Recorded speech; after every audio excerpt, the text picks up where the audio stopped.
Coming up on the Together for Good podcast, what am I supposed to do with my life? Have you ever asked that question?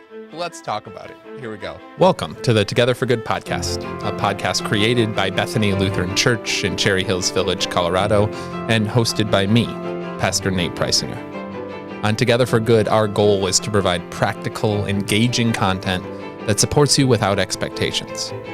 Whether you're feeling disconnected from traditional religion or simply exploring what faith means in your life, we're here to walk alongside you. No matter where you are on your journey of faith, we're glad you're here.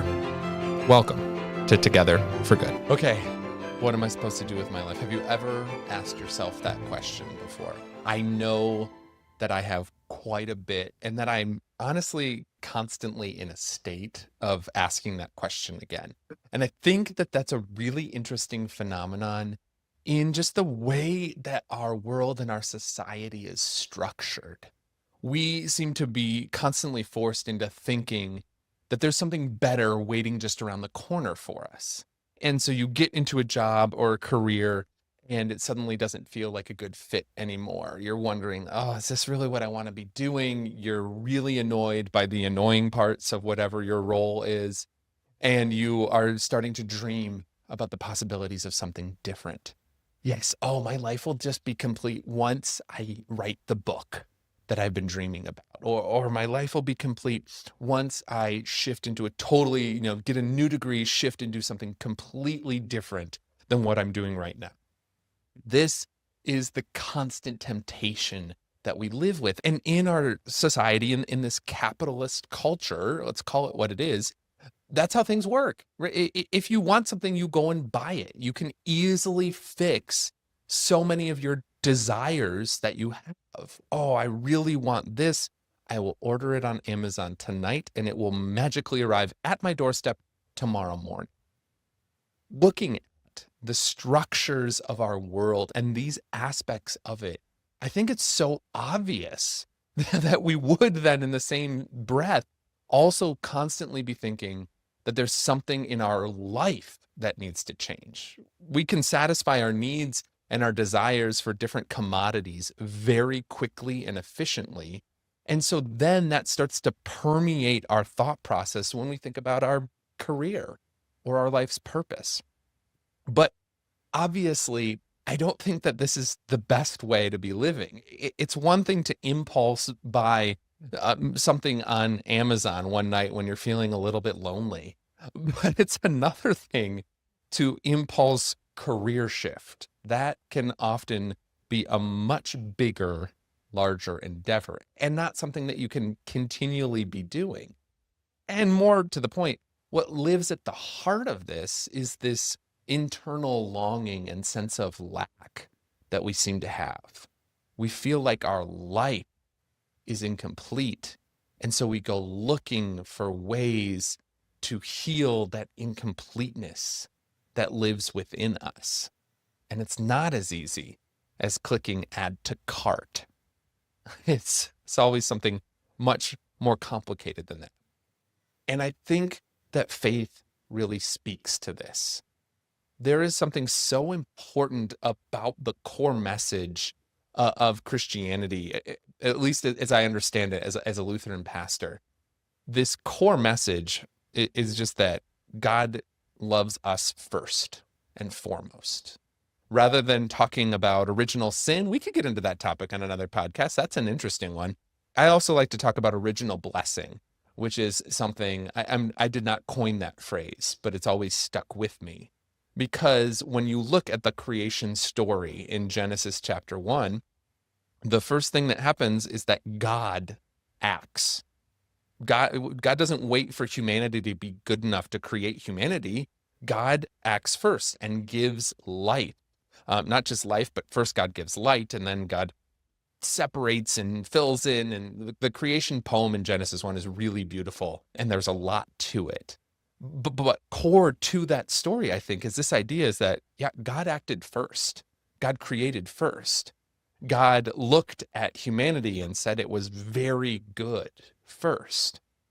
And so this original blessing from God, this gift of life and creation, is core and central and original to our very existence.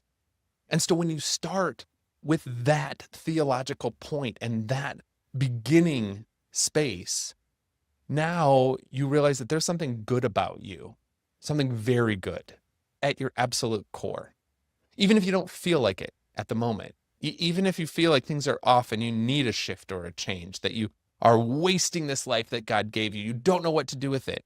Okay, calm down for a second. We'll get to all that. And in the same sense, right, like recognize at the very start that you are loved and you are good because that's how God created you in the beginning, at the start. And don't you just feel that kind of taking the pressure off a lot of this? But I want to extrapolate out from there as well. If this is at our core and this is our essence and this is where we begin, then what does that mean for where our life is at today? And how we figure out this question of what am I supposed to do with my life? Start with the place that you're good enough. Start in an assumption that maybe there's something that God placed into your very being from the beginning that's worth paying attention to.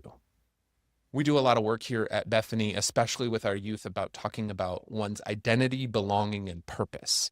And it's that identity piece that I think is really essential here for our conversation. Who you are, who God created you to be. There's something interesting about that. And just taking time to mine the depths of your identity, of the things that you love, of the pieces that make you different, of the quirky aspects of your character, of your various interests. Not every person's identity is the same. And there are things that you love that make you come alive that nobody else cares about. Maybe that's too harsh. I should say that you feel like nobody else cares about, but God cares about it. And I firmly believe that God can use that unique aspect of yourself. Maybe not in the way exactly as you're thinking, but maybe God's going to nuance it a little bit. There's this great story in the book of Exodus where God appears to Moses in a burning bush. And they're having a conversation, talking to burning shrubbery, totally normal. And Moses is not having it. And so God calls Moses and they're having this conversation. And God's like, I need you to go set the Israelites free. I'm going to send you, Moses. And Moses objects and he's like, no, but what if the Israelites don't believe that you actually appeared to me? And oh, geez, God, I'm just not good at speaking. And Moses making excuse after excuse. And God's like coming up with solutions like, oh, you'll get Aaron to come and help you out and he'll talk for you. And God does get really angry at the end. This is in Exodus chapter 4, kind of yells at Moses. But there's this great moment at the very beginning of the conversation where Moses raises his first objection and God says, Moses, what's in your hand? It's such a strange reply to Moses' insecurity, but that's what God says. What's in your hands? And Moses looks down like a staff, because Moses was leading sheep in the wilderness. He had fled from Egypt and was a shepherd. So he's leading sheep around in the wilderness. And that's when the burning bush appeared to him. Or when he started the conversation with the shrubbery that was on fire. And God says, what's in your hand? And then over the course of the conversation, God explains how Moses can use that staff, this shepherd staff that's in his hand, in order to, convince the Egyptians and the Israelites. It all plays into it. But I think that there's something so powerful about that statement, that question that God asks Moses. And I think it's a question that God could ask each of us when we're saying, what am I supposed to do with my life? God, what would you have me do? And I think God listens to us and our complaints and our insecurities and our worries and our doubts. And God says, hey, what's in your hand? What are you capable of already? What makes you interesting right now? What gifts and talents do you have that could be put to use? What's in your hands? What's so cool about the Moses story is, Moses had a shepherd's staff in his hands. He was a shepherd. That's why he had the staff in his hands. But then look what he becomes. He becomes the shepherd for the Israelites. He leads them out of the danger and the abuse of Egypt, and he leads them into the wilderness to wander around and eventually brings them right up to the promised land. Moses was a shepherd, and he never could have imagined what God could do with his gifts, with what was in his hands that day. And it's the same for you. What's in your hands right now? And how could God take that and use it and twist it and change it and expand it beyond what you even consider? So when you're asking this question, what should I do with my life? I think the place to start is understanding your God-given identity. What has God given to me? And now how can I give that away for the sake of the world? A story on that particular topic. I had a friend who was a pastor of a really cool creative church that is since now closed in Seattle, Washington. And this church was filled with a whole bunch of different artists and musicians, really talented people. And they created their own liturgy and their own music. And they spent a lot of money to go to a recording studio and to professionally record a CD. This is back, remember CDs, kids? They're like, yeah, they recorded a CD. This is like 15 years ago. Give me a break. And recorded a CD of their music that they used in worship. And when they got done with this, and, it's all produced, it looks nice, with the artwork and everything, the jewel case, they asked one another and they had a conversation, the musicians who are part of this church. What should we do with this music? We could sell these CDs. And so that was originally what they were thinking of doing. Like, we paid a lot of money for the recording studio. Let's sell these CDs in order to recoup some of those funds. But someone in the group said, like, you know what? God gave us these gifts of music, the gift of this community, the skills and the talent and the creativity are gifts from God. And so since God gave that to us, it doesn't feel right to charge people for this CD. And so instead, every time you went to worship, if you went to worship for the first time at their church, that was the gift that they gave you to a first-time worshiper. And they went to other, their Synod assembly and handed out their CD, and they had it on their website for download, free download, our music. And this little church, not more than 100 members in Seattle, their music had been downloaded in over 130 countries, my friend said. 10,000 times at least, all across the world. And the way that he talked about it, he had such a way with words. He said, we asked ourselves, what has God given to us? And how can we give that away? And by asking that question, it expanded our impact more than we could ever imagine. And so again, what has God given to you? Now pray about and be creative about how you might give that away for the sake of the world. And when I say give that away, yeah, like it could become a career where you get compensated. We have to pay our bills and buy groceries. I get it. But asking that question, notice how that changes just the framework and the emotional space that you're in as you think about this stressful question. What am I supposed to do with my life? Well, what has God given you? How could you give that away? What might it look like to take what's in your hands and do something wildly creative and different with it? Where might that line of questioning lead you as you think about what to do with your life? The truth is that you don't need to find the one big thing either. That's the other part that I really want to impress upon us today. I think we often expect there to be a simple, elegant soul solution to these soul, no pun intended, level questions. But the truth is that you will play many roles in your life. Martin Luther actually did some really good writing on vocation. And he talks about how even the milkmaid can milk a cow to the glory of God. His point there, though, is realizing that we have many callings, that you might be called. I'll use myself as an example. I'm called to be a pastor and to care for this community, but I'm also called to be a father and a husband and a relatively decent pickup basketball player on Friday mornings. But yeah, like we have multiple callings, we have multiple interests. Humans are complex creatures. And so there's a lot to you. So don't think that you need to find the one perfect, elegant solution that somehow encompasses all of who you are. That's not how jobs often work. There are liberal arts educations, but there are very few liberal arts careers.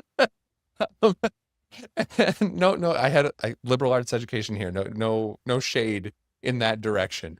But yeah, like your career is only a part of who you are. And so also don't put so much pressure on that. Hopefully you can find something that you love to do that doesn't feel like an absolute burden every day of the week. But what we can get into is this mindset that if our job isn't absolutely perfect in every way we could imagine, and if our job doesn't fully appreciate every aspect of our unique created being, then we need to go find another job. That's going to be a fool's errand. And you're going to be switching careers or roles constantly because nothing ever will be able to fully satisfy and encompass all of your unique interests and skills and passions. You got to find something that you like doing that works within your life structure. I think this is really, and that puts your career in its proper place. It's a part of who you are. But you're also called to be a really good friend. And you're called to care for the earth. And you're called to maybe start a family. Not everyone is called to do that, but maybe that's part of your story. Maybe that's part of God's call for you. You get the idea. And so you can find meaning and purpose for your life in so many different spheres. And I'll just say that that's a piece that's really become core for me lately. I was watching the Summer Olympics last summer, 2024, when they were in Paris, and I loved it. It's always so much fun. And I remember having the thought process like, gosh, like in a different life, I bet I was an Olympian, right? Like in a different reality, maybe I became an Olympic athlete. And what would that have been like? And then I really thought about that. Like, oh my gosh, like that, all they do is practice and work out, and they do one thing every single day in hopes of being fast enough, strong enough, good enough to get one moment on a world stage 4 years later. That was a real wake-up call for me, because I realized what I love about my life now is the variety. That's really important to me. And so, yeah, I'm not an Olympic athlete and I don't have all the fame and excitement and allure that comes with that, but I get to host a podcast every week and preach sermons every now and then and sit with people during really difficult moments in their life, but provide them with comfort and reassurance.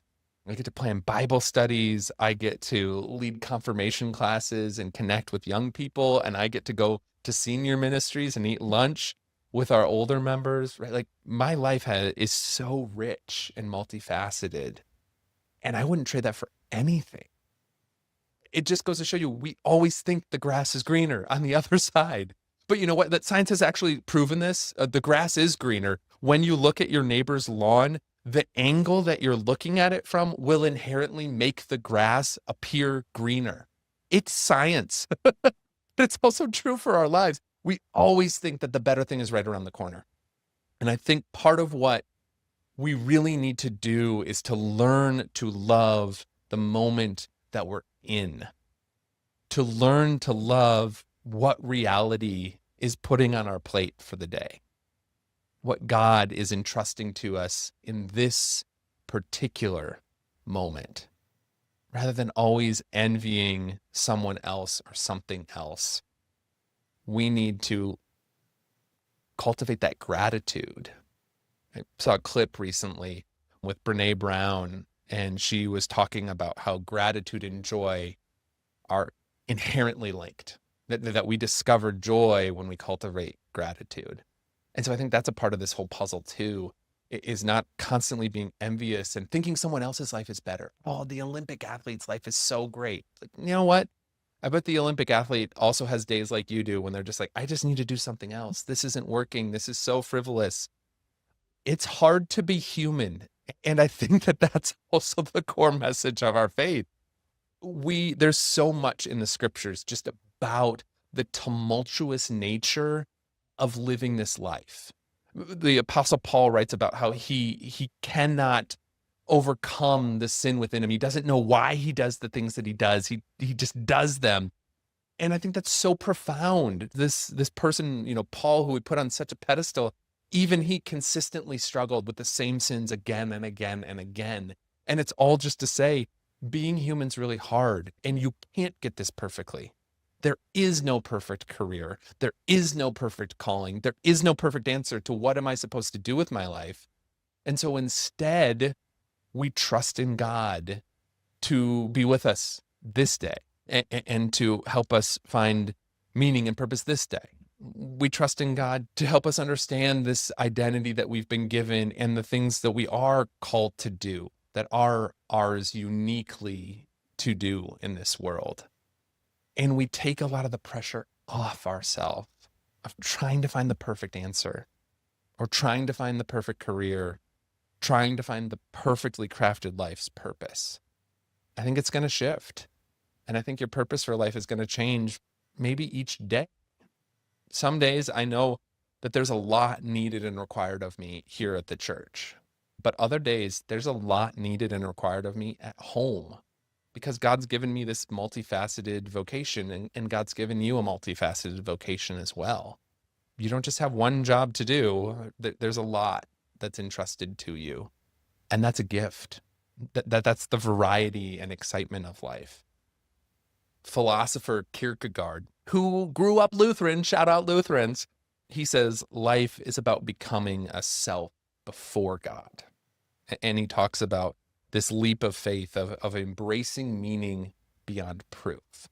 And that's really what I'm getting at with a lot of this here too. There isn't a perfect answer. And so can we just trust that, like who we are right now, it's good in God's sight? Can we step into a reality where it's like, okay, like we're going to figure this out for today. And we're going to find what we're supposed to do with our life for today and let that be enough. There's a passage in 1 Corinthians where the Apostle Paul says, don't be wishing you were someplace else or with someone else. Where you are right now is God's place for you. Live and love and believe in that moment. And I think that that's really what Kierkegaard points us to.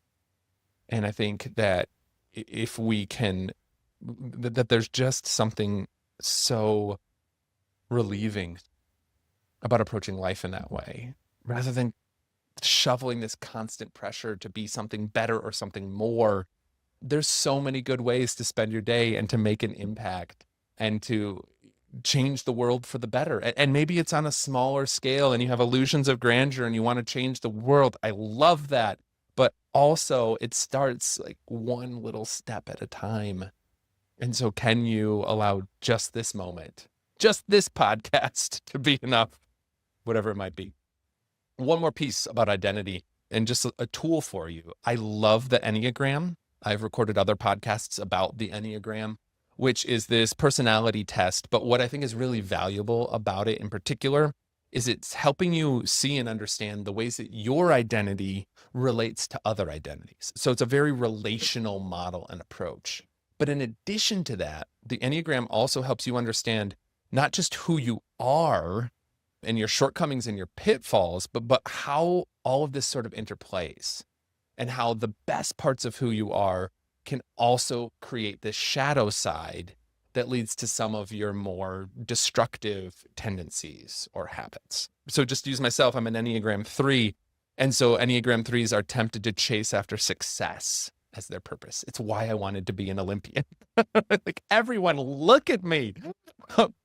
But true vocation is about authenticity, not image.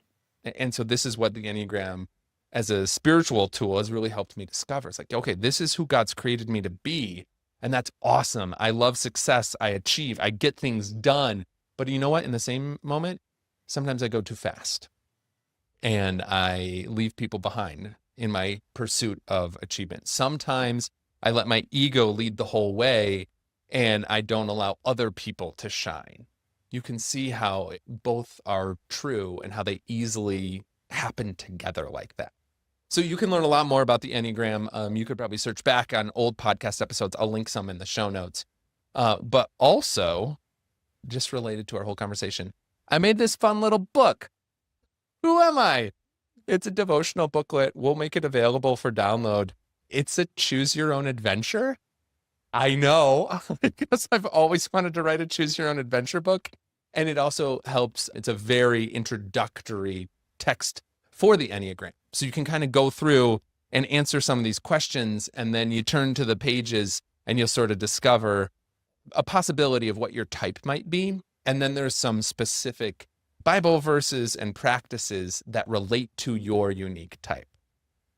I'm really proud of it and wanted to share it because these questions, like who am I? What am I supposed to do? Those are big soul level questions. And that's what our faith is so good at, is helping answer, and maybe not even answer, but just helping us cool our jets, as my mom used to say. Cool your jets, Nate. I heard that a lot growing up. But that there is more going on than just the anxiety of these questions that bombard us.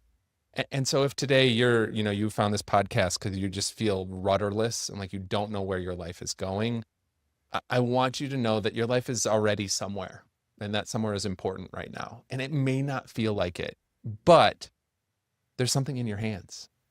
What's in your hands today? God has given you gifts and talents and a unique identity. And so can you learn to cultivate gratitude for that? And can you then start to pray and discern where God might use those gifts for some sort of renewed purpose? And in the same moment, I want you to know that there is no perfect job or career or life's purpose, and to take that pressure off yourself, because you're going to be exhausted if you go jumping from one thing to the next, always thinking that contentment and fulfillment is right around the corner. No, contentment and fulfillment is about learning to appreciate what's in your hands, what the current moment looks like right now, and the ways that God is present right here. Live and love and believe in that moment, as the scripture passage says. All right, I give you a lot. That's a lot of thoughts about discernment and vocation and identity and belonging and purpose and what am I supposed to do with my life? I hope it was helpful. Would love to carry on the conversation. Look below for ways to download my cool little PDF. As always, everyone, thanks for listening. Share this with someone else who might be asking these big questions. I think people need just to know that they're going to be okay when it feels like they have no idea what to do next. Hear that most of all. And as always, friends, stay in peace. Thank you for listening to the Together for Good podcast. If you'd like more resources for your walk of faith, please visit our website, bethany-denver.org, or download our mobile app by searching Bethany Connect in your phone's app store.